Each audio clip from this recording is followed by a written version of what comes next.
Okay. Is it okay if I turn the camera in a second to show you guys on here? Okay. There's no one else on right now, but we are recording it. We'll share it later. But in any case, welcome to our huddle.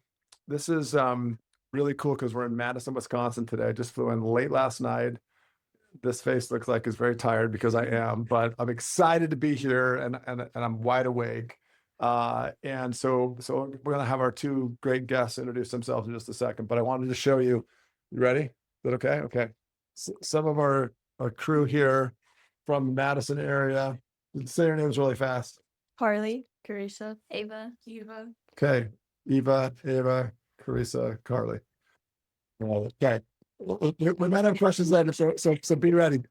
So get started. Okay. So I'm going to be mostly off. You'll just hear my annoying voice from the side here, but I think that's good. You guys are right in the frame. Yeah. Okay, good. And we'll get some players coming on here from I don't know, Utah, Salt Lake, Seattle, North Carolina. We got players kind of all over the place. We'll see who joins at what time is it? 10:20 in Central Time. We'll see. But yeah, I know, right? So part of the whole thing about She Belongs is just to create this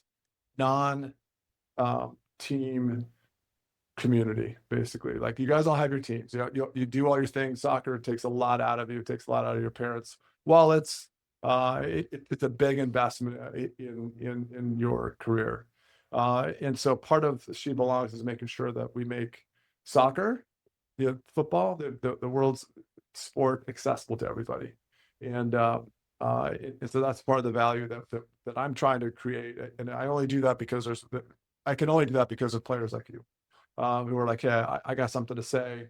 I want to share. I want to share. Sorry, maybe that's weird. You can't see me just for a second, but I want to share who I am, my journey, where you're going, maybe not all of them. We won't have time to get to all of them, but the thoughts and the dreams and the challenges and all the things, and then we share it. And I think as we continue to do this, that there's a great value that we're able to provide to people that get in She Belongs as we continue to grow. So super fun to be able to do this live. We'll have, like I said, we'll have players pop on from around the country. I need to. I'm happy about that. So I'd love for each of you to just introduce yourself, take as much time as you'd like to, but talk about what you're doing now, and maybe one of you at least can talk about Rally, because it's not a professional team per se, but it's sort of like this pathway to being a professional. So if you mind starting us off, Kayla. Okay. So I'm Kayla Budish. I am originally from just outside of Milwaukee, Wisconsin, and I am currently at Purdue. I'm going into my 5th year. Really, really dating myself, but I'm a forward winger, and I don't know. I'm just, here we are. Glad to be here. Can I ask you, so like, what do you study? So I am currently doing my master's right now. My master's is in healthcare communications with a certificate in sports communications. And then my undergrad was in psychology. So kind of all over the place, but really interesting, really actually lends to kind of soccer a little bit and getting a little bit more deeper about like the insights and like sports psychology and all that kind of stuff. So really interesting, really enjoy it. So yeah. Awesome. Very cool. Let me just change the view here so we don't have to see all the people that are hopping up. But Isabella, is that you in North Carolina? Yeah, that's me. Hi. Good to see you. Good to see you. Okay. Let me pin this. Sorry to interrupt here. There we go. Okay. All right. My name is Over to Malia. you. Yeah. My name is Malia Zillman. I also play for Raleigh Madison. I'm signed to University of Michigan. Graduated a year early, so I'll be going a little bit early. Much younger than Unc over here.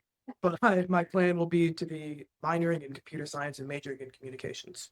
Amazing. Wait, so how old are you? I am 17 years old. 17 years old. Love that. Good for you. Yeah. Good. How are you? 22. And I'm 58. You guys are killing. You guys are doing great. Okay, everything's good.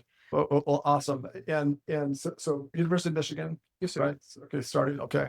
And tell me about sort of your, I don't know, like girls be thinking about questions as well at some point, but I'll try and get some of them out of the way. So Kayla, when did you start playing soccer? I started playing soccer when I was 5 years old. I, grew up like initially when I started playing is because I loved it. And I hope that's the reason a lot of people start playing because it's fun. It gives you a sense of community. And then kind of as I got older and continued playing, like, it was always for fun. I loved my teammates. I loved the environment I was in. And then as I got older, a lot of coaches were like telling me, my parents, like, oh, she's Mhm. really good. Like you could actually take this somewhere. And that's when I kind of realized I was like, okay, like maybe this is like what I want to do. I Yeah. love it, Yeah. So just kept going, kept training, and I actually got recruited during this is really gonna date me, recruiting during COVID. So What? COVID. yes. Oh, So it was a Is in the 2020. Yes. yes, yes. So it was a very interesting like college recruiting process for me.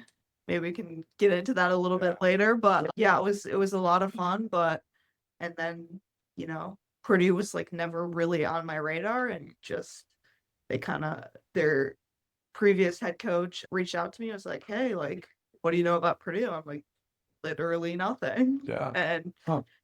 long story short, here we are now. I've Oh. been there for going on 4 years, 5 years now. So it's been quite the journey, but wouldn't change anything.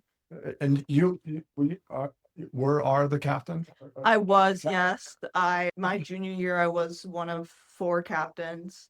I ended up redshirting last year due to an injury, so wasn't quite as Sure. prominent on the team, I guess. But yeah, so and then going into my 5th year, I've kind of taken a little bit more of a backseat. Like there's been a lot going on just with school and soccer and everything, and so just trying to enjoy my last year and see where it goes. So yeah. Good. Well, that's exciting.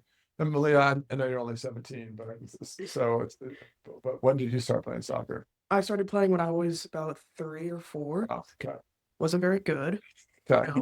Kicking the I don't ball. know who is at 3 or 4, but yeah, whatever. But played rec at Wanakee until I was 12 or 13.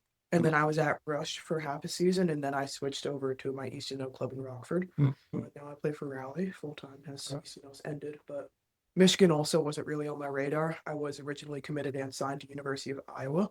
And then the coaching switch had me follow those coaches to Michigan. Mm. A lot of belief in those coaches that we're going to turn it around this program there. And I'm at Michigan. Nice. So similar to Kayla, where someone said at some point, you're really good at this game, and you should probably think about a longer term path. Or was there a moment where was there never a moment where you're just like, I don't know, I'm just gonna keep playing because I love this damn game? No one's really said it to me until the national team. Not even my first camp, I kind of did not do good my first camp. I'd say my 3rd one, but I was in Netherlands. So this is from February all the way till July. First time really hearing it. They're like, wow, Malia, you're our #1 shot stopping keeper in this age group. Wow. And that really kind of hit. I go, oh, wow, Hmm. maybe I'm not so bad. Yeah. I'm actually kind of good Yeah. at the sport I love. Do you guys think that like how do you know if you're good? Your coach yells at you the least amount. Okay. Okay. You're right. You think you're right. I would actually argue that they yell at you Yeah. more because they expect more out of you. I guess maybe it's a different positionally. Yeah. Yeah. I mean, you get ranked once you get to college, so you can go. If you want to go off of that, you can Oh. go off of a lot of things. You go off of ranking off of websites that people pay for. You could go off what your coaches think. You go off of playing time. Go off how Yeah, many goals you sure. scored. It just really depends on what your goals are for the sport. How does that translate to you personally, though? I want you both to think about that for a second, because my experience is that many humans, but I think many girls especially, they just can't believe that they're good enough. What do you think about that? I think I definitely like had one of those moments where I mean the ranking sites are there's a lot that goes into them, like the infrastructure, whatever. So it's like you only get you know, it's never going to be perfect, Yeah, exactly. especially, but 1,000 players. right, exactly. But It's impossible. it was pretty cool. Like the first time I got ranked, essentially, I was like, it was kind of like a surreal moment. I'm like, oh wow, like Yeah. this is Yeah. like out of all the people in the country, and you read online, there's so many statistics. It's like, okay, like the 0.1% or whatever it is, like of high school athletes go and play in college, and then Yeah. it's like even smaller. You go D1, you go, you know, Power 4, and then it's like, wow, like you really realize like you're one of the, you know, best players in the country, regardless of, you know, what your actual ranking is. It's just being able to make it that far and play at such a high quality program is it's really cool. And sometimes like you kind of need to I like need to take a step back, you know, it's when things get really competitive or whatever in, you know, the college landscape. It's like, wow, like you're doing amazing. Like you've made it this far, and like you have so much to be proud of and so much to be grateful for. And I think sometimes that gets lost a little bit in the competition of everything. So just kind of recognizing that and realizing like you're you're actually in a really good place and you're doing great things. So How would you answer that? I can ask the question again. Yeah, can you ask again? Yeah. So how do you, regardless of what the rankings might say, or your coach yelling at you or not yelling at you, or however you guys want to jump to that, how does it actually translate to you that maybe I am really good at this? And what does that mean to you? I don't know. I mean, soccer is just kind of my whole life. So me being good at soccer is like me being good in life. Yeah. Which obviously after my career, that's going to be a whole other thing to tackle Sure. when I have to retire. But I just kind of use it. I mean, I kind of am a bad person at this where I look at my rankings on a consistent basis, but I also just use it to be like, who's ahead of me? What do they have that I don't have? Not in a way of, oh, she's super tall and I'm not very tall, or oh, she's You can fly. I saw well, I need some sand. So literally, you can fly. that other strength. Yeah. Yeah. But instead I like to look at it more of a statistics basis of, okay, she has an average of 65% she gets scored on in a game. Mhm. What's my percentage? Easy to find that. You just calculate it yourself. And it's just the smaller things like that that kind of help me be like, okay, well, what does she do that I could might be able to add to my game to make my percentage go up? And that's just how I think of the sport. Everything is kind of statistics, possession. Sure. The team that has the most possession, if one team has 85% possession, the other team has like what, 15%? Yeah. One, who's probably winning? Right. Probably the 85%. Obviously, is that for every case? No, but So interesting. And if you guys have any questions, just feel free to chime in. That we don't need to save them till the end. And I'm trying to think about in the context of these young women here who are, how old are you guys? 13, 16? 13. Okay, so well, 17. 17. Okay, yeah, so it's the same age. Okay. Sorry, Sorry, this one.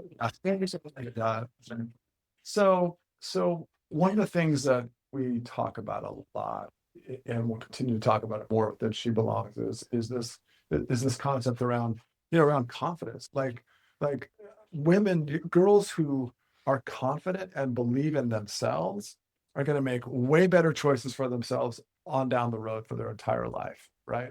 But without that confidence, without that value, that you value yourself and learn to love yourself, which by the way is hard.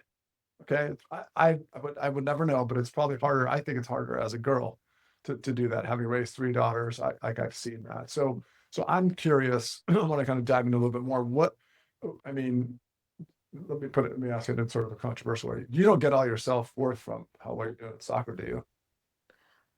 You shouldn't. We as soccer players, I guess not even just soccer players, but athletes in general, should not get all of ourselves. but it's a lot more common than you think. And especially with the confidence issue, you could have 3 bad games in a row. And once you get to a collegiate level, we'll say a smaller sport that's easier to get benched would be possibly basketball. Okay. So you say you 0 for 3 on all of your 3 throws, you're barely moving the ball, your defense, your coach is just going to bench you. Yeah. And that's just like, you're already thinking in your head after a first mistake, oh crap, I've already made a mistake. And now you see a subs waiting at the sidelines for you and you hear your name get called out. It's easy to get kind of sucked into that tunnel. Yeah. And I think the best way I get out of that tunnel is, honestly, since I'm such a stat person, I fall back on what I already know. It's like if it's a goal that I've let in before, I know I saved that before. So then I talk myself through it. Why didn't I save that? And that's obviously a good coach and player communication where you guys go over film, you guys talk about not just your positioning or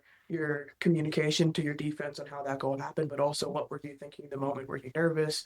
Were you not really thinking at all? Were you thinking too much about the shot? I mean, everything, confidence is not something you can get from just one stem. It's kind of something that you have to get from a lot. That's why some players have a look good, feel good. Some players have a whole pregame routine to get them warmed up. Some players have used therapy to get their confidence up, or they talk to their coaches, their parents.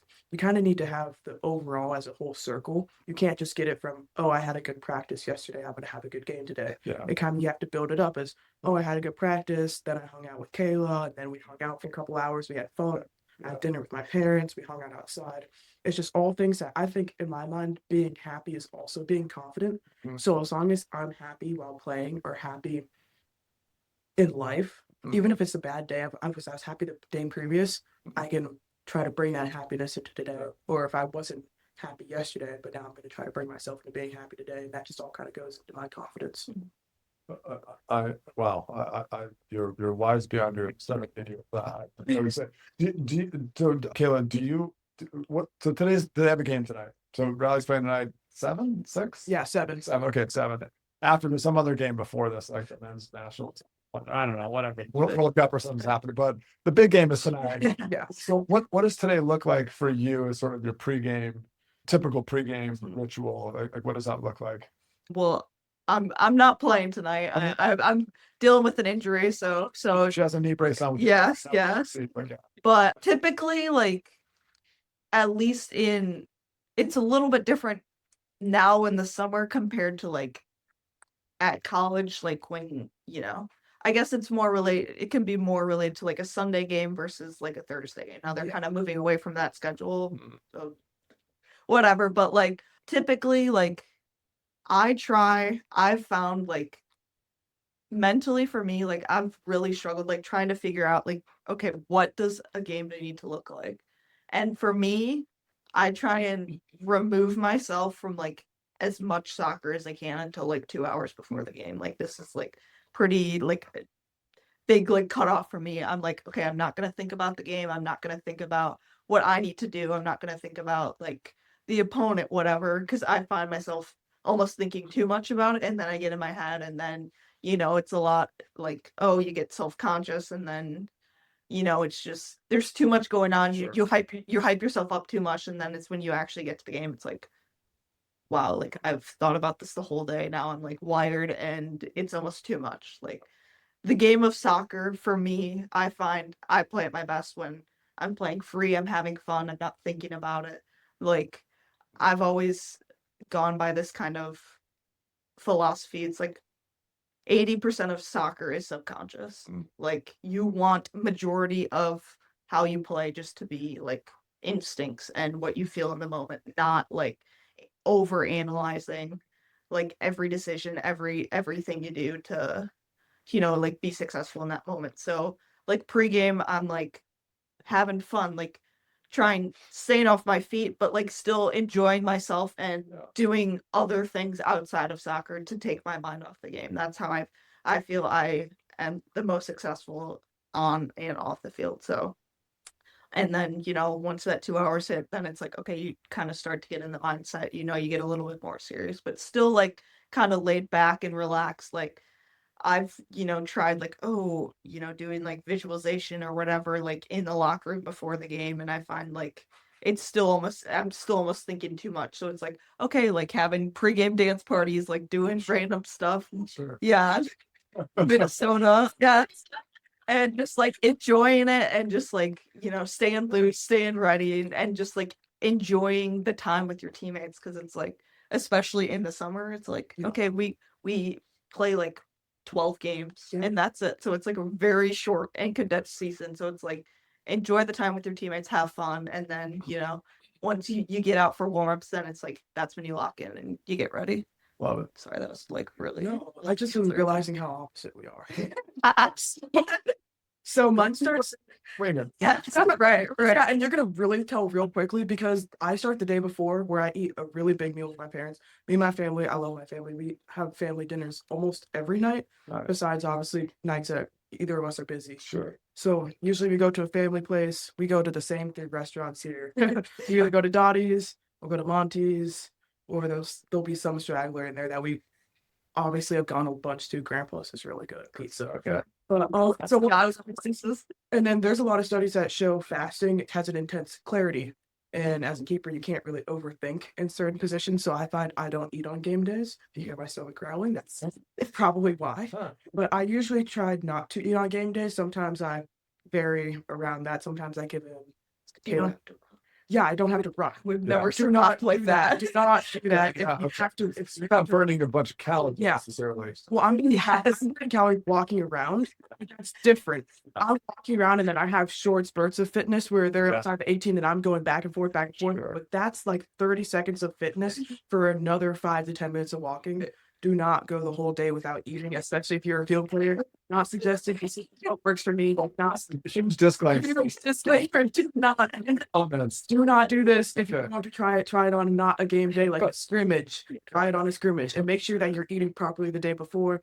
I follow a meal plan. I have about 2,000 calories a day. I have 130 grams of protein. I follow making sure that a dip in me not eating until the end of the day is not going to horribly affect my body long term with Yeah. all the womanly stuff that come with it. Sure. But now, more exposing, I don't really do anything on game day. I'm kind of a turn my brain off and kind of play type Yeah. of player, and that really reflects in how I play with my successes, my mistakes in games. It really shows. I don't think when I play. Yeah. So Sorry. Kayla's my rock. She told me when to stop doing what I'm doing if it's a mistake.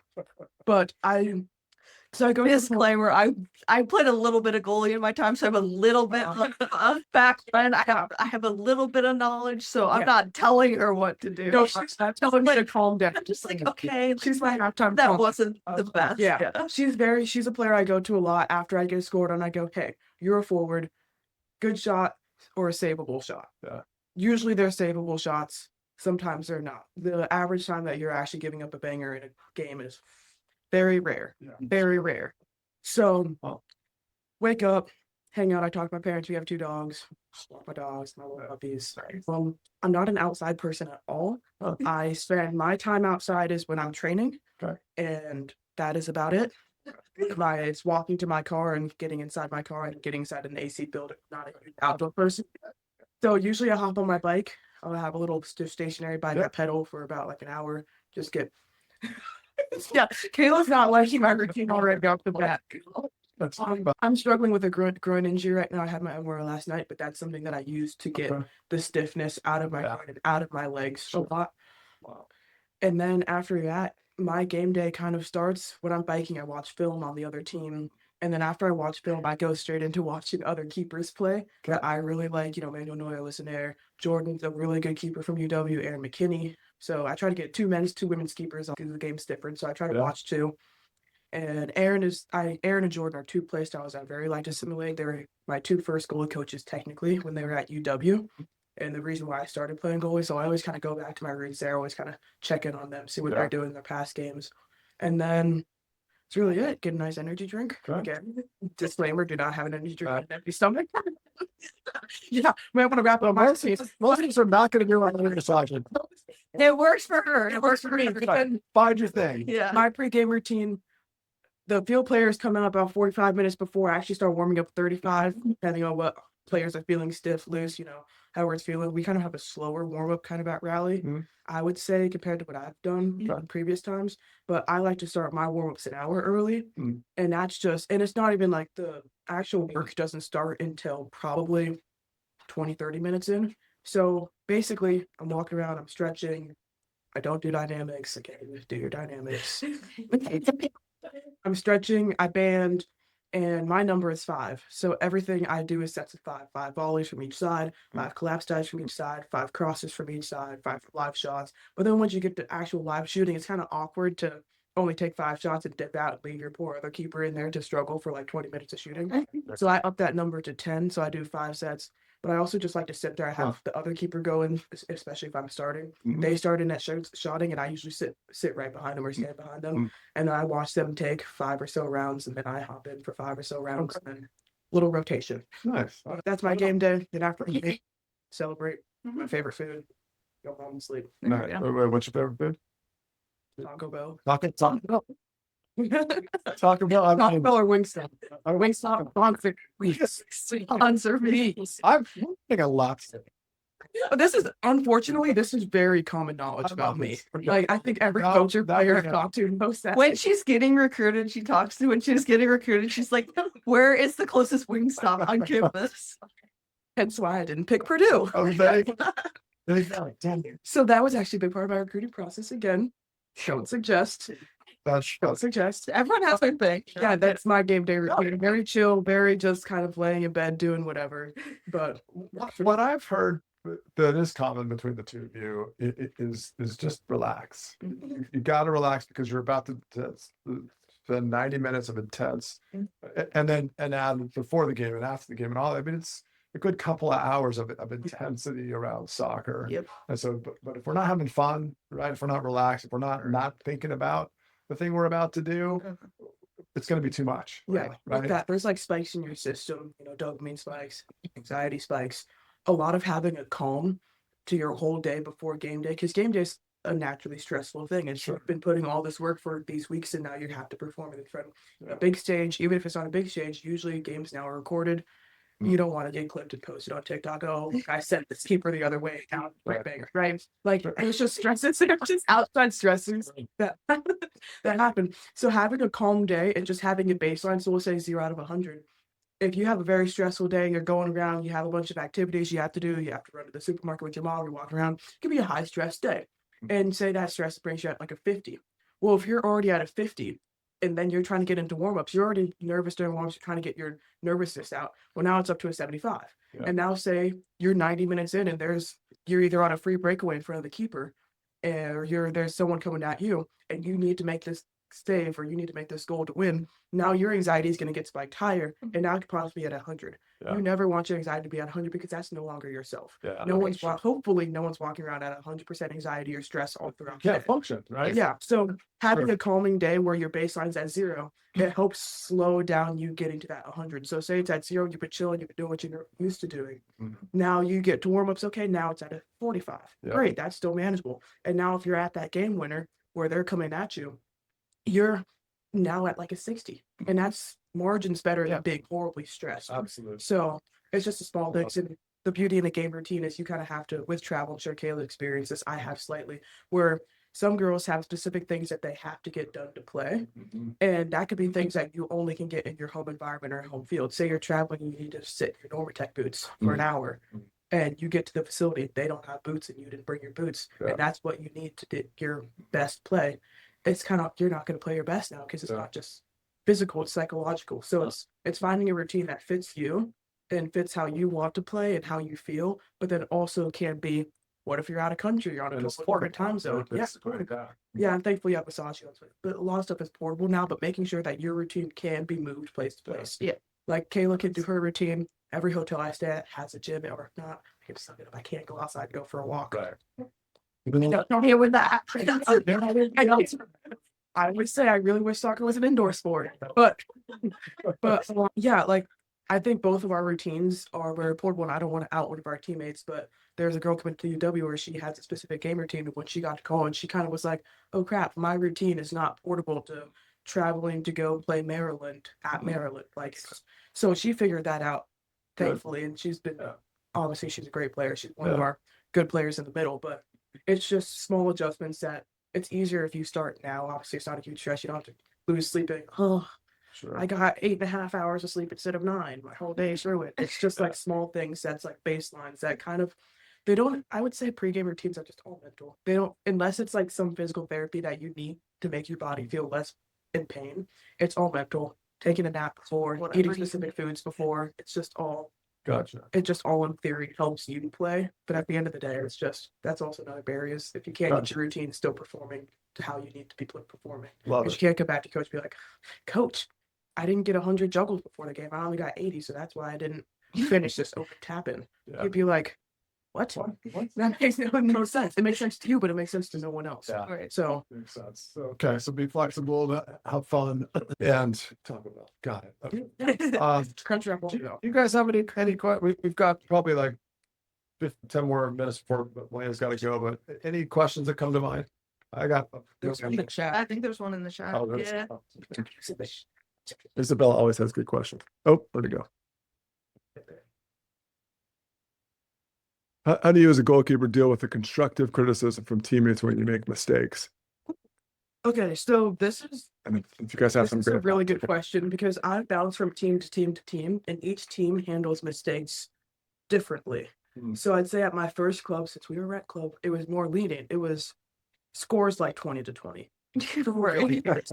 Really cares. So then going from that to a more serious club at Rush, where it's like, okay, you let in a goal. Hey, why'd you let in that goal? To sometimes teammates, if it's a really bad goal, unfortunately that does happen. Sometimes teammates will talk about it to each other. They'll say it to your face. They'll be like, come on now, do better. Sure. Which is always a positive thing. You always kind of want criticism in every goal. Even say that goal is 20 yards out and it's slash top bins, you still kind of want something like, hey, in the future it's still on frame. It's like, How could I? it's like, oh, can you communicate better Yeah, for your could you- back yeah. line or whatever to step to force one play? Understanding every goal could be feasibly your fault because that's not true. There's still 21 people on the pitch and there's Yeah. other things that could have happened. But it's every goal can be prevented. It could either be a lack of communication of someone running down the line. It could be you kind of zoned out and went ghost for 5 minutes and now there's a play that has you jump back in and you don't make the save you should. It's just everything can be worked through. And it's good to be accountable, but not take blame. So accountable would be, yes, I got scored on. Yes, after the game, I know how I got scored on, or if at the moment, you know how you got scored on. And then working through that with your defense, with your coaches, and making sure everyone understands why that happened. But then taking the blame would be like, someone's like, Malia, why'd you let up that goal? Would be like, yeah, that's all my fault. Or just after the game thinking it was just me in that game and I'm Right. the sole reason why we tied, we lost, whatever. And it's the same with winning. I mean, I'm sure some forwards have a whole mentality where they could be on like a 4-game streak. And obviously you kind of want an egotistical forward. You kind of want them to be taking shots that Right. you don't Yes. expect. So you kind of want your forward to have an ego, but when it gets to a point where they scored 3 goals and then say it was a good win. They scored 3, someone else scored 2. I'm the sole reason of this win because I scored 3. Something that you don't necessarily want Yeah. forward. So there's like a line with everything. Okay. And I think especially, I mean, maybe you could talk about this more, but especially as a goalie, like you are like there's one goalie at the field. Like Yeah. it's a position where you want the confidence and but you also want that constructive criticism. Yeah. It's like, okay, what can I do better and how can I, you know. Yeah, and it's definitely interesting. It's because each goalkeeper has a different playing point. Like me and Lily play Miles differently. Lily to Mira plays Miles differently, but Mira to and so on. These are Every rally- keeper, Yeah, yeah, these these are all rally keepers. Everybody plays differently. So that's a hard adjustment when you go from one keeper that likes to scream and yell a lot, as me, and likes to talk to the opposition, Okay. to Lily that is just a scream and yell to our defense type of player and very calm. I'd say I'm less calm as a player, and that's kind of my main attribute is you don't really know what I'm gonna do. It's totally a bad thing. Not a bad thing. It could be a bad thing, but you like a forward, I could be coming out quick on a 1v1, one save, make the save, and next time I just stay and I don't come out at all. Same situation. And there's some more routine players like Lily, I'd say she's more routine. She has a routine. She gets the ball. She never likes to punt. That's her own style. I love to punt. I don't like to draw. I don't like to roll. Are you claiming that I? Yes, I am. God, I can't wait to watch. She loves Lily loves to roll the ball out and then kick it as instead of a punt because that's what works for her better. Yeah. I like to punt. Mira likes to drop kick. There's difference in every All the different in styles. every style and that's not just for keepers too. Every forward has their own style. Some are hard left foots, some are hard right foots, some like to use both. Some are really good in the air, some don't like to be good in the air. Some forwards love to make tackles on the ground and be high pressure. Some like to kind of invite that pressure back and have the whole team help. It's just what your coach likes and being adaptable to whatever your coach likes. Because at the end of the day, you could love playing. I love coming outside of the box, making tackles and Yeah. stuff. Some of my That coaches, sounds surprising. shocking with my size of shin guards. But some coaches don't want to do that. Say national team. Sure. I love to punt the ball and play long. They're not a huge Yeah. women's national team is not a huge long ball person. I have to change how I would like to play so I can get more minutes. So it's small sacrifices for the overall happiness. Gotcha. Good. I hope that answered your question. That was a tangent. Very sorry. But Well, let's see what does she say. I definitely didn't. I definitely just like go to. Well, I think and Kayla, did you give me a thumbs up? Do you guys have any questions? What's that? Yeah. So obviously rally players are coming from different universities, different places. You may play against each other in high school or maybe not. Right. How do you build a team and feel like you all belong as part of that team when you're all coming from different places? You probably don't all practice at the same time. You probably like don't see each other all the time. Like Right. how do you build a team and feel that sense of belonging and a part of a team when you're all coming from different places? Right. It's definitely a capital question. No, I think it's actually really cool. I think our coaches have done a really good job of kind of creating a bunch of us have either played with each other or against each other, whatever it's in college, high school, whatever it is. And I think it's really cool that I think like almost all of our players are from Wisconsin, aside Yeah. from a couple. And I think I could confidently say, even with our practice players, we have a large roster. We have about 31 girls practicing with us at a time, including keepers, including field players. And some of those girls came in just as practice players, and some of those are rotational practice players into game minutes. I think I could confidently say everybody knows each other's name. Mm. Like, and pretty well, if they don't know their name, it's like a practice player that's come once or twice, someone still knows their name. Like everybody is pretty good about knowing each other, and that's I think the first step. Because if you don't know someone's name, how are you supposed to tell them what to do or Right. get information back? Because imagine someone you first met and they're screaming at you to pass them the ball. You're like, who's this person? Like, Yeah. I think just like coming from all different backgrounds and stuff, it's really cool. You get a lot of unique experiences and, people have, different ways they grew up, or playing for different teams. And I think just being able to come together, it's honestly what's so cool about soccer. Like you're all playing the same sport. And okay, you might have different experiences, but you're all coming together as a team. And I think our coaches have done a good job of kind of promoting like, okay, yeah, it's a very, short and condensed season. So get the most out of it. Enjoy, every moment you get together. And I think Rally, like as a whole, like the organization has done a tremendous job. Cause I played on a different summer league team last year down in Indianapolis. And it was just like there wasn't as much like marketing and promotion. And I think just the environment of Breeze Stevens Field, it's awesome. I love it. Like being able to come like for every game and you get, fans and it's not like, oh, just, parents Yeah, and there's whatever. fans, It's like there's you have people that you have like, season tickets and all these people and it's like just so cool. And then after the game when we're doing autographs you get like all these families and little girls that are like, oh, like it was so cool. Like it's Great. so like heartwarming and just being able to see like what impact you have on like the younger generation and just being able to like be a part of something like bigger than yourself, I think is so awesome. And it's one of like the reasons like as I've gotten older, like that I recognize like why I love playing. Like, yes, I still love it because it's fun, but it's like being able to see like the impact that you have on like the younger generation and like they genuinely like look up to us and that's like still crazy to me. Like, oh my gosh, like I want to be like her when I'm older. And like that, like I was the exact same way when I was younger and it's just so cool to have those like role models and just have a community that supports us so much. It's really awesome. Well, it's a great model and a great example. I told, Kyler, the general manager here at Forward, just how I love this. I think what we're doing with She Belongs and Rally right now, I think really should be the template for what we do with the professional level as well. I like this is super fun and super great to have your perspectives on what it's like. These girls that are just a few years behind you, Yeah. and with their own different skill sets and challenges and things that you're not sure where you're going to be playing, or if you're going to go to college and play soccer, or whatever, like all of that. But I love what you said, Kayla, that just soccer it really does bind us all together. Yeah. Right? Like we're kind of in all this together. We have different things in Taco Bell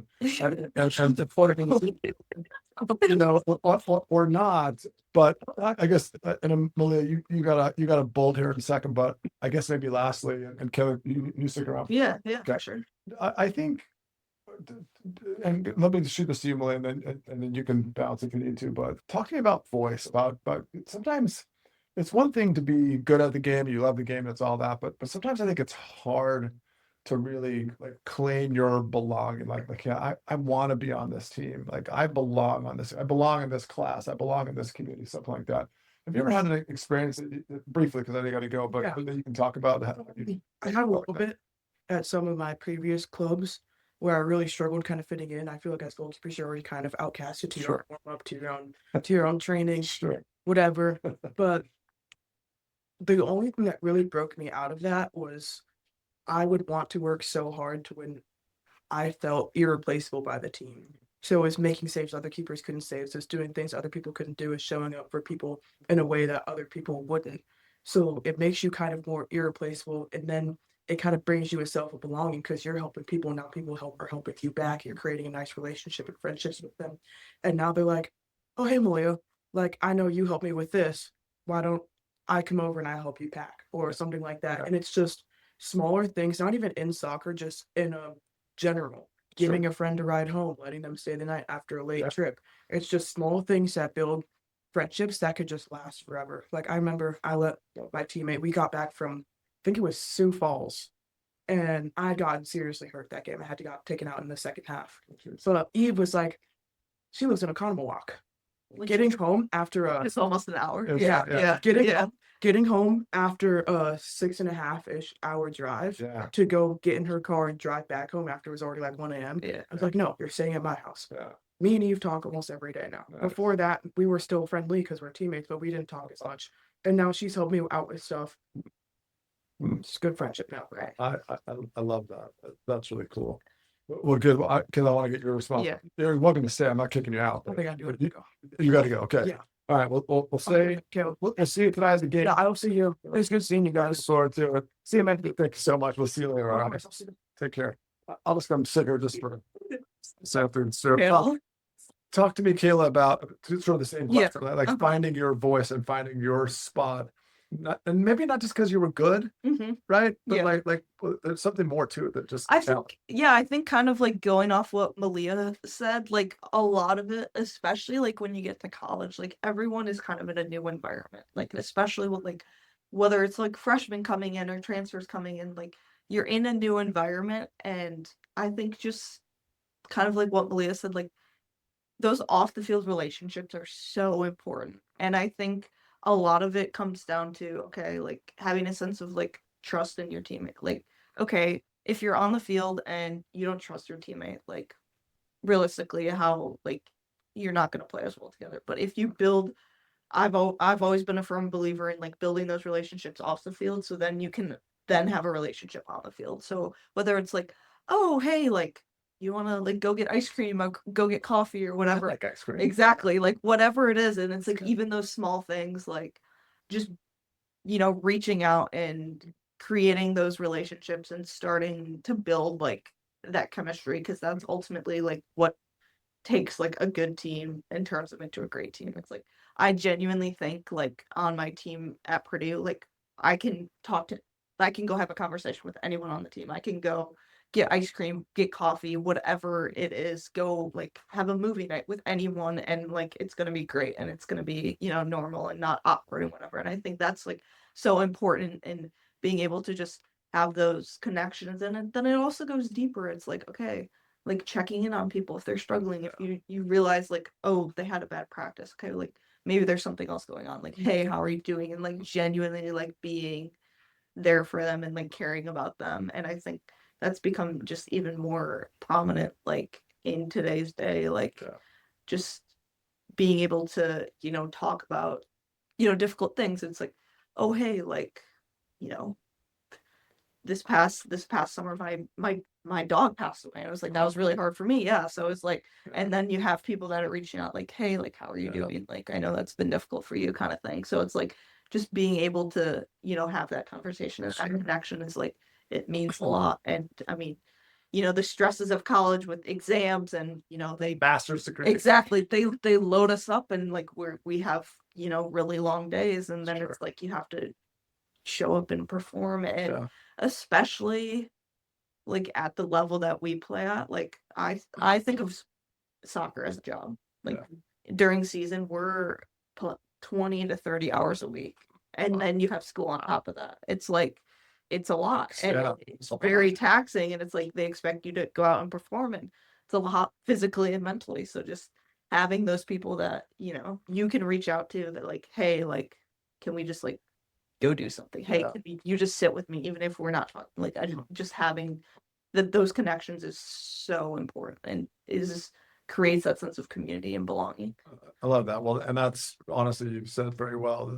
That's what She Belongs is all about. And it doesn't really matter how good you are on the team or what team you play for. And we work with a lot of refugee girls and immigrant girls who may sort of stick to their own community or neighborhood. Like, no. Everyone has Guys, value. things Yeah. are so much better when Uh-huh. we do stuff together, Correct. right? So I love that. But ladies, any questions or comments for Kayla before we wrap it up? Sure. Say your name. I'm Clara. Clara, that's right, Clara. Okay. You were talking a bit about like how you're inspiring younger generations, Uh-huh. is that especially in the Madison community? Yeah. What do you think is your biggest message to them in order for them to like, become where you are? Oh, great question. I think it's becoming more and more evident, like for young girls, like if you can dream it and you can see it, like it's possible. Like especially like, we'll just take the NWSL for example. Like you see people that like they're with the new CBA and the salary cap, not to get into all the financials, but people can like have a career playing women's soccer, and that wasn't the case even like 5 or 10 years ago. Yeah, correct. Like, and I think that's so awesome, and just what all the teams are doing and everyone's doing just to have that infrastructure and have the ability to do that, like that's so awesome to me. So I think like and hopefully like I'll be playing professionally next year if everything goes well. And I think just being able to have that possibility, like if you can see it and you can dream it, like it is possible. And if I would have thought like playing professionally, like even 5 years ago, or even 2 or 3 years ago, like never would have crossed my mind. Really? No. Okay, Like, really? yeah. You were playing at Purdue? I was like, I'll, play Is that 4 because you didn't years. think you were good enough? Because it's like, there's no money in that. I'm not going to go. A little bit of Start- both, Okay, but okay. I think now just seeing like not even just in the US, but like even across Europe and Australia and wherever you want to go, like you can go play, and they're creating bigger and bigger environments. And I love like I assume you're familiar with like Together, and everyone watches women's sports. Like Yeah, it's sure. such a awesome. Sure, yeah. I love what they're doing. It's like, okay, Totally. if you invest in it and Yeah. create this, atmosphere that young girls can see and are like, wow, I can actually be like her when I grow up, and it's awesome. And so just even at Purdue, like smaller community compared to obviously professional, but like seeing young kids when I work, little kids summer camps, it's like, wow, they like really look up to us, and just creating that sense of community and being like, you go do it, you can do it, it's possible. So yeah. I love that. That's such a great thing. Like they see you again 2 or 3 years ago, wasn't even sure she could, or wasn't even thinking about going Right. pro. And Yeah. now you got a legit shot at it, Uh-huh. right? Let's get that knee better. Yes, Okay, all right, exactly. Okay, good. Well, I'm excited for you. Yes. I'm excited to see that. Any last questions? It's okay if there's not. Yeah, What go do you think is the main difference between high school and college level soccer?